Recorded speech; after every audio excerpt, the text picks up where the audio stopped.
Study IQ IAS, अब तैयारी हुई अफोर्डेबल।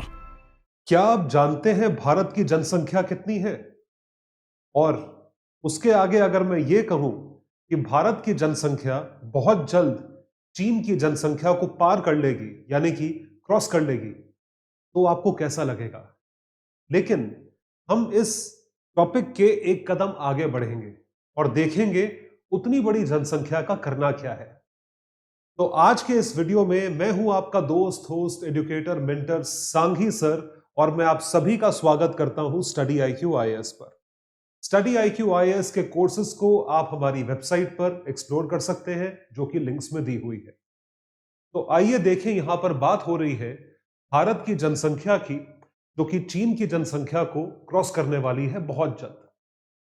तो इसके क्या इफेक्ट्स होंगे, हम किस तरीके से देख रहे हैं कि हम यहां पर आगे बढ़ेंगे, ये चीजें देखने और समझने वाली है। स्टडी IQ IAS लाया है आप लोगों तक बहुत हाई क्वालिटी कोर्सेज। ये सारे के सारे कोर्सेज जो हैं, ये लाइव हैं हमारे प्लेटफॉर्म पे। जितने स्टूडेंट्स 2023 और 2024 की तैयारी कर रहे हैं, आप सभी के लिए कोर्सेज वन स्टॉप शॉप है। आई रिपीट, ये कोर्सेज वन स्टॉप शॉप है। अब इसके आगे आपको कुछ देखने की जरूरत नहीं है। ये कोर्सेज वेल स्ट्रक्चर्ड है, भारत की टॉप फैकल्टीज द्वारा है, और इन कोर्सेज को प्रोवाइड करना हमारी आप लोगों के लिए एक तहे दिल से मेहनत और ड्यूटी के किस्म में एक चीज है जो हम आप तक प्रोवाइड करते हैं। तो जितने स्टूडेंट्स 2024 के लिए तैयारी कर रहे हैं, आप सभी के लिए एक बहुत वेल स्ट्रक्चर्ड कोर्स, 1000 से ऊपर घंटों की लाइव टीचिंग के द्वारा हम सारी फैकल्टीज आप तक लेकर आते हैं। इसके साथ साथ आपको उसमें answer writing practice, test series का डिस्कशन और मेंटरिंग सेशंस भी मिलेंगे। और 2023 के एस्पिरेंट्स, यानी कि इसी साल के एस्पिरेंट्स, आप लोगों के लिए क्रैश कोर्स अवेलेबल है, जिसे हम कहते हैं SIP plus batch, success in prelims plus batch. SIP plus batch को आप सब्सक्राइब कर सकते हैं। ये बैच एक क्रैश कोर्स है जो कि आपको पूरी तरीके से सारे कॉन्सेप्ट्स को रिवाइज करवाता है। ये बैच भी हमारा अभी ऑनगोइंग है, चल रहा है, आप सब्सक्राइब कर सकते हैं। मैं खुद इसमें स्वयं इकोनॉमिक्स पढ़ाता हूं। और जितने भी फ्रेशर्स हैं, तैयारी करना चाहते हैं, आप लोगों के लिए क्यूट सा बैच है, वो है NCERT बैच। इसको मैं क्यूट बैच इसलिए बोलता हूं, छोटा शॉर्ट एंड स्वीट बैच है। आप इसको ज्वाइन कर सकते हैं अपने बेसिक्स क्लियर करने के लिए। ये सारे बैचेस लाइव हैं हमारे प्लेटफॉर्म पे, और आप इसको सब्सक्राइब कर सकते हैं एक हेवी डिस्काउंट पे। ये डिस्काउंट पाया जाएगा अगर आप मेरा कोड यूज करेंगे, जो कि है Sanghi live. Sanghi live is my code, and you can avail maximum discount on these courses. Along with that, you can subscribe to my Telegram handle, जिसका नाम है Ayush Sanghi's IAS Academy। Ayush Sanghi's IAS Academy पे सब्सक्राइब करें, आपको मैक्सिमम सारी PDFs यहीं पे मिलेंगी, और इसके साथ साथ काफी एडिशनल वैल्यू एडेड कंटेंट भी आपको यहां पर मिलेगा। तो आप यहां भी सब्सक्राइब कर सकते हैं। इसके सिवा आप मुझसे इंस्टा और ट्विटर पर भी जुड़ सकते हैं। Stay connected with me on all social media platforms in order to be able to gain maximum value for examination. तो भारत की जनसंख्या जो कि 143 करोड़ है, 1.43 billion people will surpass China's population very soon, and it is as soon as April 2023. तो ये जो सच्चाई है, ये जो आंकड़ों की सच्चाई है, ये कड़वा मीठा है, बिटर स्वीट। अब बिटर स्वीट का हिंदी क्या होता है ये मुझे नहीं पता, आप लोग प्लीज बता दीजिएगा। लेकिन इसमें बिटर क्या है और स्वीट क्या है, ये चीज देखेंगे। पहले हम स्वीट चीज देख लेते हैं। मीठा ये है कि सन 47 से लेकर आज तक, since 1947 till date, we have been able to double our life expectancy. जो लाइफ एक्सपेक्टेंसी हमारे देश में एवरेज 31 साल थी, 31 ईयर्स, वो 2022-23 में क्रॉस करने जा रही है 70 साल। On an average, every person stays alive till 70 years, more than 70 years, which is a huge achievement. This basically tells the development taking place in our country, the health facilities betterment in our country. ये सारी चीजें जो हैं हमें यहाँ से पता चलती हैं। But followed to that, हम ये भी देखते हैं कि ये कड़वा इसलिए है, इतनी बड़ी जनसंख्या को अपॉर्चुनिटीज कहाँ से ला करते, इतनी बड़ी जनसंख्या का रोजगार किस तरीके से गारंटी करें, इतनी बड़ी जनसंख्या को किस तरीके से संभालें ताकि वो जनसंख्या अपने आने वाले पीढ़ियों के लिए, अपनी आने वाली जनरेशंस के लिए, अपने बच्चों के लिए अच्छा परफॉर्म करें। ये सारी की सारी जो चैलेंजेस है, इस वजह से इस सच को बिटर स्वीट कहा जाता है। That bitter because mass prosperity बहुत मुश्किल है इतनी बहुत मैसिव पॉपुलेशन के लिए, और हमारी लाइफ एक्सपेक्टेंसी डबल हुई है, विच इज एक्चुअली स्वीट। तो इसी चीज को मद्देनजर रखते हुए हम ये देखेंगे कि ये एक्चुअली प्रॉब्लम क्या है। इसको, ये थोड़ा एक डिफरेंट टॉपिक है। इस टॉपिक को समझने की कोशिश करिएगा on the front of what we are studying. Human capital and formal jobs is the key for mass prosperity. हम यहाँ पे एम्प्लॉयमेंट, हम यहाँ पे जो है वो जनसंख्या का या पॉपुलेशन का डिस्कशन करने नहीं आए हैं। मैं यहाँ पे आपको पॉपुलेशन के बारे में नहीं बताऊंगा। मैं यहाँ ये बताऊंगा कि उस पॉपुलेशन को आगे कैसे बढ़ाना है, how to move forward with that population. तो उस चीज को हम मास प्रॉस्पेरिटी कहते हैं। We call it mass prosperity. So India's population, have a look at this. India's population is extremely huge, focusing towards mass prosperity. Now, how does this happen? How does this happen? This can happen through human capital and formal employment. Combination of both the things. Human capital and formal employment. When I say human capital, it's a lot more than human resource. It basically encapsulates skill development. It encapsulates education, training, R&D, intellectualism, amidst many more things. ये सारी चीजें यहां पर आती हैं जहां पर हम ह्यूमन कैपिटल की बात करते हैं। सिर्फ एक इंसान का जिंदा रहना या इंसान का होना या इंसान को जनसंख्या में काउंट कर लेना सेंसस के द्वारा ह्यूमन कैपिटल नहीं है। आप सभी को as an elder brother, as your educator, as your mentor, आप जो कुछ भी मुझे समझे, मैं आपको एक चीज तहे दिल से बताना चाहता हूं कि ह्यूमन कैपिटल या ह्यूमन रिसोर्स आप वर्थवाइल तब बनेंगे जब आपके अंदर स्किल होगा। आई एम अज्यूमिंग एजुकेशन आप लोगों के पास ऑलरेडी है। जो चीज आप लोगों के पास नहीं है या आप सीखना चाहते हो, वो है स्किल, वो है ट्रेनिंग, वो है R&D में एक स्पेसिफिक कंट्रीब्यूशन। इन चीजों के जरिए ही आप एम्प्लॉयबल बनोगे। ये एक स्पेसिफिक रिक्वेस्ट है मेरी आप लोगों से, in order to be employable in the future, and it is an advice. So the human capital has to be developed in order for this population to be prosperous on a massive scale. Followed by that, जो job market है, उस job market को formally develop होना पड़ेगा in order to be prosperous on a massive scale. दोनों चीजें होना जरूरी है। Job employment which should be formal, it should not be informal. Followed by that there should be human capital. तो आइए देखते हैं ह्यूमन कैपिटल के कुछ आंकड़ों को और डेफिनेशन को। ह्यूमन कैपिटल का मतलब है stock of skill, expertise, education, ability, knowledge in a nation at a point of time. We need investment in human capital to produce more human capital out of human resources. कि human resources से आप और ज्यादा human capital produce करते हो। India's large remittances from a small population overseas, ये सिर्फ एक एग्जाम्पल है। भारत की कितनी जनसंख्या भारत के बाहर रहती है, जिसे हम डायस्पोरा के नाम से जानते हैं, उनके रेमिटेंसेस भारत में करोड़ों लोगों के कंट्रीब्यूशन से कई ज्यादा है। आप समझ पा रहे हो? तो ह्यूमन कैपिटल का मतलब होता है स्किल। स्किल की वजह से जो लोग भारत के बाहर गए, the people who have gone abroad to be able to work, they are mostly employed in formal jobs. जब आप फॉर्मल जॉब्स में एम्प्लॉय होते हो और आपका कंट्रीब्यूशन इतना मैसिव है, तो जो भी आप कमा रहे हो, whatever you are earning, that earning you are remitting back to India.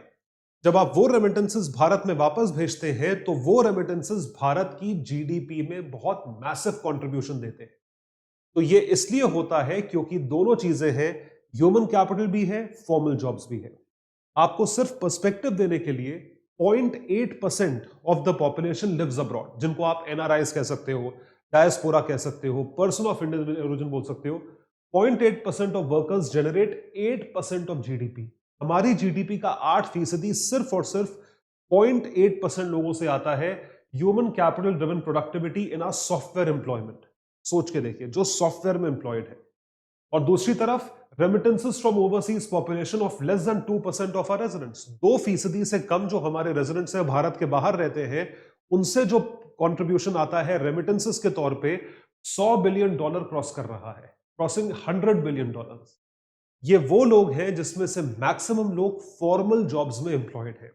और ये जो चेंज है ये पिछले 2-3 साल में देखा गया है। 3-4 साल पहले तक यूएई, यूनाइटेड अरब एमिरेट्स, जहां पे बहुत बड़ी भारत की जनसंख्या रहती है, वो इनफॉर्मली एम्प्लॉयड थे। मतलब जैसे कि मीनियल जॉब्स करते थे, लेबर क्लास का काम करते थे, इनफॉर्मली एम्प्लॉयड होते थे, शायद सबके कागजात भी नहीं होते थे। वो जनसंख्या बहुत ज्यादा थी, तो वो जनसंख्या यूएई में कम हो गई। मतलब इनफॉर्मल जॉब्स कम हो गई और फॉर्मल जॉब्स बढ़ गई। यूएई से जितना कंट्रीब्यूशन आता था उसको सरपास कर लिया है यूएसए ने, जो कि मैक्सिमम कौन सी जॉब्स देता है? फॉर्मल जॉब्स देता है। देखिए, informal employment in the Gulf countries, UAE की बात हो रही है। The share of Saudi Arabia, UAE, Kuwait, Oman, Qatar drop from 54% to 28%। मतलब इनफॉर्मल एम्प्लॉयमेंट कम हो गया। On the other hand, highly skilled formal jobs, जो कि यूएस, यूके, स्कैंडिनेवियन कंट्रीज में है, US, UK, Singapore, increase from 26% to 36%। People are moving towards this, which is very good। ये बहुत अच्छी बात है। वर्ल्ड बैंक की रिपोर्ट क्या कहती है? That people are shifting towards qualitative jobs. चालू काम नहीं करना चाहते लोग, चालू काम में कोई फ्यूचर नहीं है। आप रोज के हिसाब से रोज गड्ढा खोदो पानी निकालो, गड्ढा खोदो पानी निकालो, उससे बेटर एक नॉर्मली एम्प्लॉय हो जहां पे आप तनख्वाह कमाते हो, वो एनी डे बेटर होगा during the previous 5 years from low skilled informal employment towards formal jobs. USA ने यूएई का आंकड़ा पार करा है। US replaced UAE as a single biggest source country with 23% of remittances. तो यदि $100 बिलियन के रेमिटेंसेस भारत में इन टोटालिटी आते हैं, 23% सिर्फ अमेरिका से आते हैं।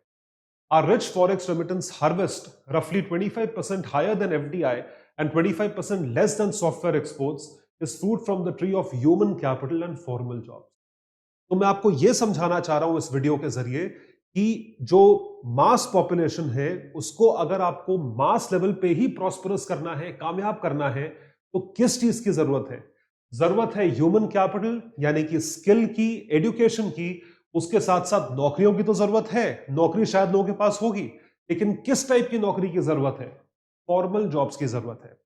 what we need is formal jobs, proper jobs, formal jobs, and this is what we are focusing towards in India, or we should focus towards in India।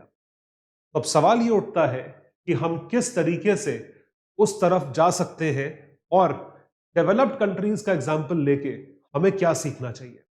क्योंकि भाई हम किससे सीखते हैं? जो हमसे बड़ा हो या जो उस फील्ड में कामयाब हो। तो हम देखेंगे यूएसए की तरफ, हम देखेंगे यूके की तरफ, जर्मनी, फ्रांस, इन देशों की तरफ देखेंगे। तो इन देशों की तरफ अगर देखना है तो आप ये देखिए कि उन देशों में उतना फॉर्मल जॉब्स और ह्यूमन कैपिटल का जज्बा या उतना ह्यूमन कैपिटल आया कहां से। तो इस वजह से यहां पे दो टर्म समझना जरूरी है। पहली टर्म क्या है? मॉनेटरी पॉलिसी, और दूसरी है फिस्कल पॉलिसी। जिस तरीके की मॉनेटरी और फिस्कल पॉलिसी डेवलप्ड कंट्रीज, बात कर रहा हूं मैं यूएस की, है, उसको कहा जाता है muscular monetary policy, muscular fiscal policy. मतलब it is very very strong, और वो स्ट्रॉन्ग कई कारणों की वजह से है जो हम डिस्कस करेंगे। So a modern state is a welfare state. बिल्कुल सही बात है, लोगों के वेलफेयर के बारे में, उत्थान के बारे में सोच रहा है, but this does not default to muscular fiscal and monetary policy. Welfare state का मतलब ये नहीं है कि वो सिर्फ मॉनेटरी फिस्कल पॉलिसी की वजह से, वो कई वजहों से हो सकता है। जैसे हमारे देश में we are a welfare state, DPSPs आपने पढ़े हैं, लेकिन फिस्कल और मॉनेटरी पॉलिसी जो है उस पे ये चीज लिमिटेड नहीं है। तो there are limitations of fiscal and monetary policy. ये लिमिटेशंस क्या है ये जानेंगे। तो फिस्कल और मॉनेटरी पॉलिसी की प्रॉब्लम्स क्या क्या है? What are the problems? Let's C.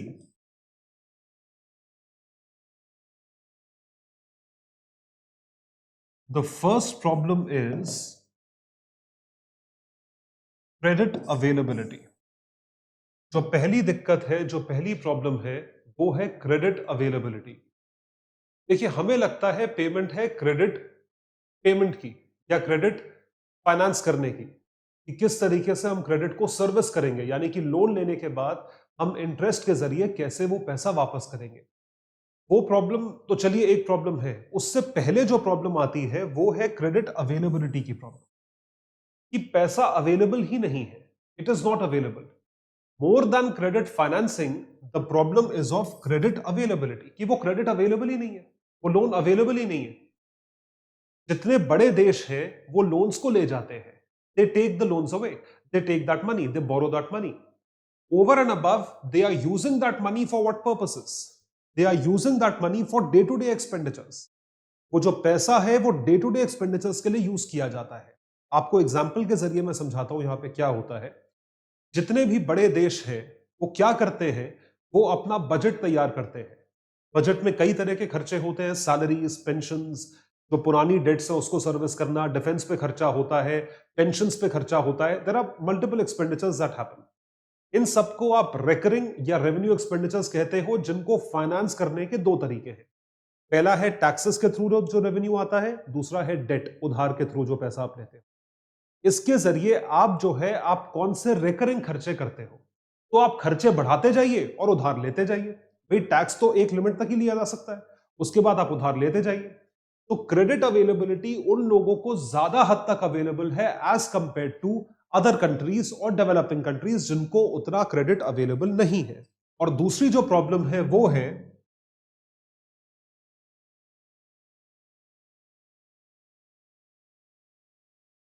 You are going beyond your limits.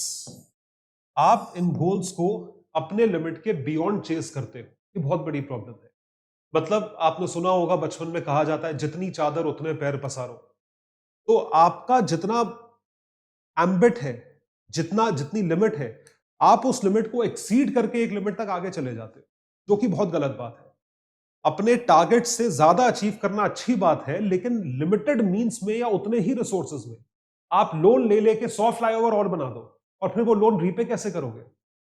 You are trying to chase the goals outside your limit, which is a very big problem, especially with developed countries. So these developed countries are heavily indebted. US आज की date में सबसे ज्यादा date पे बैठा है, जितनी उसकी जीडीपी है उससे 1.5 गुना ज्यादा उसके ऊपर उधार है। यूएस की में रिसेशन आ जाए, वो आज की डेट में डिफॉल्ट कर जाएंगे, उनको कहीं से लोन नहीं मिलेगा, ना आईएमएफ से, ना वर्ल्ड बैंक से, ना कहीं से। वो तो यूएस है तो बैठा हुआ है। इतना अगर इंडिया का होता तो इंडिया को बैंकरप्ट डिक्लेयर कर चुके होते, ब्लैकलिस्ट में डाल चुके होते, अगर आपको पर्सपेक्टिव मिल पा रहा हो तो just to tell you, the first thing is credit availability is a problem. Credit जो है वो बेसिकली एक पेन किलर होता है, कि आपको दर्द हो रहा है, दर्द इसलिए हो रहा है क्योंकि मेरा खर्चा थोड़ा सा एक्सीड कर गया, तो दवाई दे दो, तो चलो लोन ले लिया। तो पेन किलर और steroid, specially since credit availability is a bigger problem. And fiscal deficit कैसे आता है? जब खर्चा आपका आमदनी से ज्यादा होता है। Would make countries rich, no country would be poor. कोई देश गरीब नहीं होगा। भाई सारी कंट्रीज डेफिसिट में है, सारी कंट्री लोन ले लेके अगर फंक्शन करे तो सब अमीर हो जाएंगे, गरीब कौन रहेगा? How spending is financed is important for any country, बहुत जरूरी है। स्पेंडिंग को आप कहां खर्च कर रहे हो और किस तरीके से फाइनेंस कर रहे हो, ये बहुत जरूरी है। फाइनेंस करने के दो ही तरीके हैं, इट इज टैक्सेस और डेट। टैक्सेस के रूप में, डेट के रूप में। Matters more than how much is spent, ये चीज बहुत जरूरी है। भारत के केस में आप ये देखें, global experience suggest where government spend money, pensions, interest, salaries, education, health care, roads, and how the spending is financed. आप 80 लाख करोड़ जो है भारत में इस साल जो है आप इन चीजों पे खर्च कर रहे हो, 80 लाख करोड़। अब आपने ये फाइनेंस कैसे करा है? 80 लाख करोड़ कहां से आ रहा है? Where is this money coming from? Is this coming from debt और is this coming as taxation revenue? This is what we have to understand. ये चीज समझने वाली है। इसी चीज को समझने के लिए हम देखते हैं कि credit financing is not a problem, credit availability is a problem. और दूसरी बात है कि वो क्रेडिट कितना ले सकते हो, क्योंकि आप चादर के बियॉन्ड पैर पसारते हो। You are going towards the direction of unelected power to chase goals outside your mandate. इसमें गलत नहीं है, गलत ये है कि वो मैंडेट को चेस करने के लिए आप पैसा एक्स्ट्रा रेस करते हो, administer medicine with poorly understood side effects, and speed down highways with no return paths. आप उस पाथ पे चल पड़े, लोन लो लो। लोन की साइकिल सबसे गंदी साइकिल होती है। आप ये समझ के चलें, एक लोन लो, ठीक है, उसके बाद वो प्रोजेक्ट अगर टाइम पे कंप्लीट नहीं हुआ तो उसे कंप्लीट भी करना है, बीच में नहीं छोड़ सकते, दूसरा लोन लो, पहले को रीपे करने के लिए तीसरा लोन लो, तो आप लोन की साइकिल में फंस जाते हो। उसको बोलते हैं डेट ट्रैप। तो western central banks are struggling to shrink the balance sheets, क्योंकि बैलेंस शीट में इतना लोन हो गया है because they used what Harvard Paul Tucker calls unelected power. आपने उतना पैसा रेस कर रखा है, तो इस वजह से जो प्रॉब्लम अराइज होती है वो प्रॉब्लम बहुत बड़ी है। It is a massive problem. जो प्रॉब्लम मैं आपको यहां समझाने की कोशिश कर रहा हूं वो ये है, उन देशों ने अपनी फिस्कल और मॉनेटरी पॉलिसी की मसल यूज करी, मतलब फिस्कल और मॉनेटरी पॉलिसी के थ्रू अपनी पावर दिखाई, पावर यूज करी, जो इवेंचुअली उन देशों को डेट में डेवलप करा, उन देशों को, लेकिन उधार में ले आया। वो उधार बढ़ते बढ़ते बढ़ते बढ़ते इतना हो गया। भारत ने ऐसा नहीं करा। तो फिस्कल मॉनेटरी का ट्रैप है ये कि आप डेफिसिट्स में हो, लोन लिए जा रहे हो। India avoided these fiscal and monetary policies. Bharat अगर चाहे तो आज की डेट में 100 जगह से लोन ले ले। भारत की क्रेडिट सिबिल स्कोर इतना अच्छा है, क्रेडिट रेटिंग इतनी अच्छी है, लोन मिल जाएगा, हर 10 जगह से लोन मिल जाएगा। इस पे डिपेंड करता है, डिपेंड इस पे करता है कि भाई आपको लोन जो है, लोन ले लेके अगर काम करना हो तो फिर तो आप कितना भी काम कर लो। भारत ने ऐसा नहीं करा। दिस प्रूडेंस, नाउ प्रूडेंस मतलब sensibility, combines with previous structural reforms जो हमने करे, GST, IBC, MPC, UPI, DBT, and a reform tone from the top to create a fertile habitat for productive citizens and firms. Productive citizens और productive firms के तहत हम आगे बढ़े और इसमें कई सारी चीजें आई जो कि यहां पर हमने यूज करी अपने लिए। तो rather than fiscal and monetary policy initiatives, what have we done? We have done reforms. इसको रिफॉर्म करा। Rich country borrowing rates have risen by 300%, 3 गुना हो गए बोरोइंग रेट। अब इतना अगर तुम बोरो कर लोगे भाई, कभी तो रीपे करोगे। तुम्हारी आज की जनरेशन नहीं, 10 साल 20 साल 50 साल बाद की तो रीपे करेगी, तो वो कैसे होगा? How would that happen? So India has taken a prudent stand. हम डबल डिजिट पे ग्रो नहीं कर पा रहे, लेकिन हमें आपकी तरह भी ग्रो नहीं करना है। ये मतलब होता है फिस्कल और मॉनेटरी पॉलिसी एक्सेस का, कि आप जो है जबरदस्ती पैसा खर्च करे जा रहे हो, बोरो करे जा रहे हो। तो fiscal and monetary policy can not lead to mass prosperity, वो आपके देश को गर्त में डाल देगा। यूएस इस वक्त एक गर्त में ही है। मेरा एक वीडियो है, आप पास्ट में जाके देखिएगा, यूएस इकोनॉमी किस तरीके से डूब रही है। They can act as a painkiller for some time, क्योंकि आपका खर्चा जो है वो आमदनी से ज्यादा है, लेकिन हमेशा के लिए कब तक करता रहेगा? कभी तो पैसा कमाना पड़ेगा। But at the end it's human capital and formal jobs that create prosperity. ये ध्यान रखिएगा, ह्यूमन कैपिटल और फॉर्मल जॉब्स है, उसी से प्रॉस्पेरिटी आती है, लोन ले लेके प्रॉस्पेरिटी नहीं आती। This is what you have to remember. So, what strategy should be adopted by India to generate employment and develop skills? अब इस तरफ अगर काम करना है तो भारत को कौन से कदम उठाने चाहिए? The strategy to be adopted by India to have legislative reforms to start with in the budget finance bill. Finance bill में हमें प्रोडक्टिविटी को इंक्रीज करने की चीजें जो है वहां पे आनी चाहिए। प्रोडक्टिविटी को आप इंक्रीज कैसे कर रहे हो और ह्यूमन कैपिटल को आप किस तरीके से फॉर्म कर रहे हो, ह्यूमन कैपिटल को किस तरीके से आगे बढ़ा रहे हो। This is something that we have to see. Followed by that हम क्या कर सकते हैं along with the finance bill? Labour code. आपने शायद इसके बारे में सुना हो कि 4 लेबर कोड्स आए, तो हमारे देश में जो सेंट्रल लॉज थे वो 40 से ऊपर लेबर लॉज थे, उनको कंसोलिडेट करके 4 लेबर लॉज में लेकर आए। इसको भी यूनिफाई करके और सिंप्लीफाई किया जा सकता है। It can be simplified even further, which is highly important. इसको सिंप्लीफाई करना इसलिए जरूरी है क्योंकि हमें यह चीज पता होनी चाहिए कि ऐसी कौन कौन सी चीजें हैं जो कि मैटर करती हैं लेबर के लिए। It should be a labour friendly law. अगर लेबर फ्रेंडली होगा तो ऑटोमेटिकली एम्प्लॉयर फ्रेंडली हो जाएगा। Then along with that, target education, क्योंकि स्किल का काम है, ह्यूमन कैपिटल का काम है। We have to target education, highly important. Education को टारगेट करना बहुत जरूरी है। यदि आप एजुकेशन को टारगेट नहीं करेंगे तो ह्यूमन कैपिटल को आप बिल्ड कैसे करेंगे? How would you build human capital? Very very important. National education policy is a very important step towards targeting education, formalizing education, and revamping the education structure in India, right? And third is, which is a very, very important step is, or are the social security laws. आप लोगों ने provident fund के बारे में तो सुना होगा. जब हम इनफॉर्मल और फॉर्मल में डिफरेंशिएट करते हैं, लोगों को भी थोड़ा समझना पड़ेगा. फॉर्मल जॉब्स में आपको प्रोविडेंट फंड की सुविधा मिलती है जो रिटायरमेंट पे आपके काम आती है. Employers provident fund, employees provident fund, उसके सिवा मेडिकल बेनिफिट्स होते हैं कुछ ऑफिसेज में, ग्रेचुटी होती है, ये सब सोशल सिक्योरिटी स्कीम्स होती हैं, रिटायरमेंट बेनिफिट्स होते हैं. ये आपकी एम्प्लॉयमेंट को फॉर्मलाइज करते हैं. ये चीजें हैं जो फॉर्मलाइज करती हैं इन टर्म्स ऑफ लॉस. ऐसे तो आप काम करके पैसे कमा के घर आ जाओ, वो फॉर्मल एम्प्लॉयमेंट नहीं हुई. फॉर्मल एम्प्लॉयमेंट वो है जब टैक्स भी कटेगा और आप इन तरफ जो है वो कंट्रीब्यूट भी करोगे, इन चीजों की तरफ कंट्रीब्यूट भी करोगे. Highly important. So let's have a look quickly towards what can be done, what strategy should be adopted. Legislating reforms to increase productivity and continuity by legislating human capital and formal job reforms previously proposed.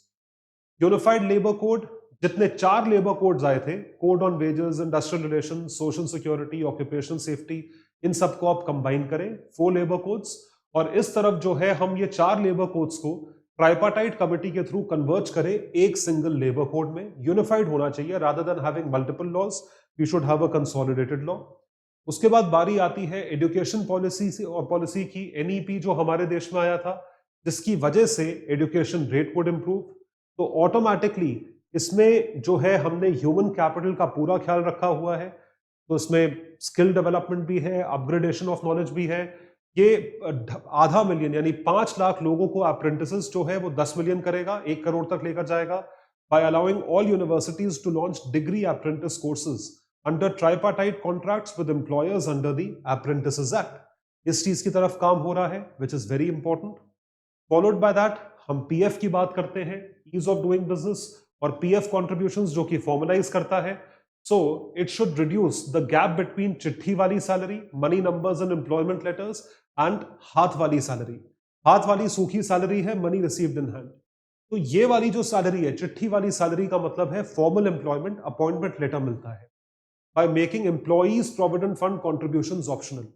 देखिए, employ को सबसे ज्यादा खलता ये है कि मुझे promise तो आपने मान लीजिए 20,000 रुपए करा, मेरे हाथ में 14-15,000 है.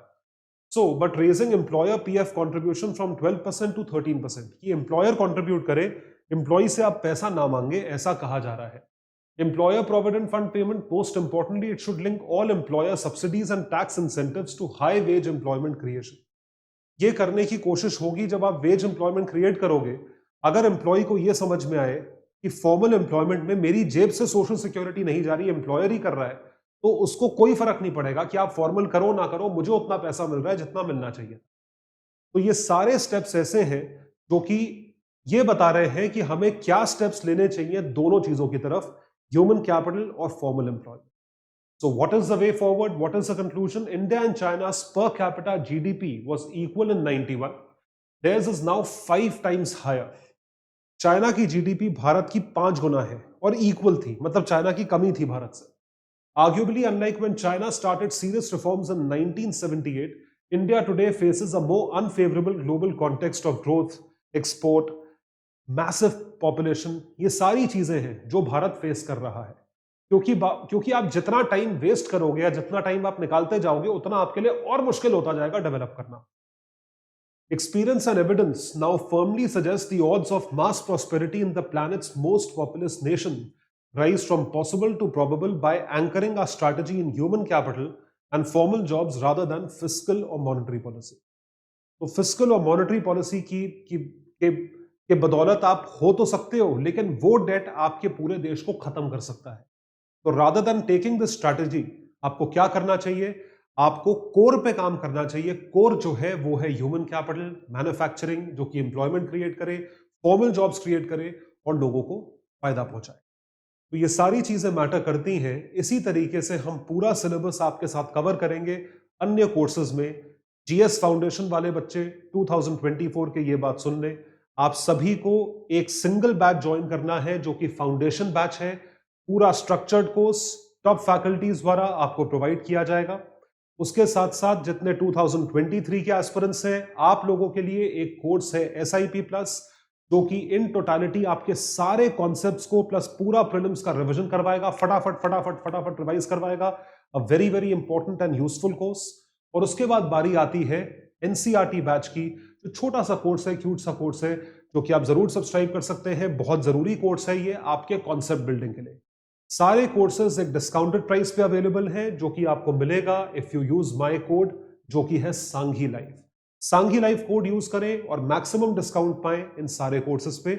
इसके सिवा ऑप्शनल कोर्सेज भी हैं, उसमें भी आप सेम कोड यूज कर सकते हैं। तो आइए समराइज करें पूरे टॉपिक को in less than 1 minute. 1 minute के अंदर अंदर इस कॉन्सेप्ट को समराइज करते हैं। भारत में मास प्रॉस्पेरिटी ये किस तरीके से होगी? दो चीजों की वजह से होगी, human capital and formal jobs. Mass prosperity can also happen through monetary and fiscal policy, but this is not a sustainable solution. ये टेम्पररी सोल्यूशन है, लॉन्ग टर्म नहीं है। ये चीज एक बहुत बड़ा सोल्यूशन है, जो कि एग्जाम्पल्स के रूप में हमें दिख रहा है। सॉफ्टवेयर एक्सपोर्ट्स के थ्रू 0.8% जनता 8% GDP में कंट्रीब्यूट करती है, और रफली 2 मिलियन लोग हैं जो कि $100 बिलियन से ऊपर के रेमिटेंसेस बाहर से हिंदुस्तान में करते हैं। So this is a more sustainable solution. फायदे हैं जो हमें दिख रहा है, क्योंकि ये बिटर स्वीट ट्रुथ है। बिटर इसलिए है क्योंकि हमारी इतनी बड़ी जनसंख्या को प्रॉस्परस कैसे किया जाए। Massive population and unemployment is a problem. लेकिन स्वीट इसलिए है क्योंकि हमारी लाइफ एक्सपेक्टेंसी बढ़ चुकी है, it has increased big time. और क्या मेजर्स हैं इनको बूस्ट करने के, ये मैंने आपके साथ डिस्कस करें। एजुकेशन रिफॉर्म करें नेशनल एजुकेशन पॉलिसी के जरिए। बिजनेस रिफॉर्म्स, ये चीज बहुत जरूरी है। बिजनेस को आप रिफॉर्म करें, बिजनेस को आप आगे लेकर बढ़े। Tracking employers subsidies and tax, जो एम्प्लॉयर्स कंट्रीब्यूट करते हैं PPF की तरफ और बाकी सोशल सिक्योरिटी मेजर्स जो अप्लाई होते हैं, वहां पे उनको इंसेंटिवाइज किया जाए, इंसेंटिव्स दिए जाए। Bringing labour codes, unified labour code लेकर आए और बिजनेस को करना आसान करें। ये सारी चीजें जो हैं ये मास प्रॉस्पेरिटी में रिजल्ट कर सकती हैं। तो यहां हमारा टॉपिक खत्म होता है। You can definitely join my Telegram handle Ayush Sanghi IAS academy, जो कि आपको इस PDF को एक्सेस देगा। ये सारी PDFs एक्सेसिबल है सिर्फ और सिर्फ मेरे टेलीग्राम हैंडल। जरूर सब्सक्राइब करें। Thank you so much everyone. Bye, take care and all the best. Study IQ IAS, अब तैयारी हुई अफोर्डेबल।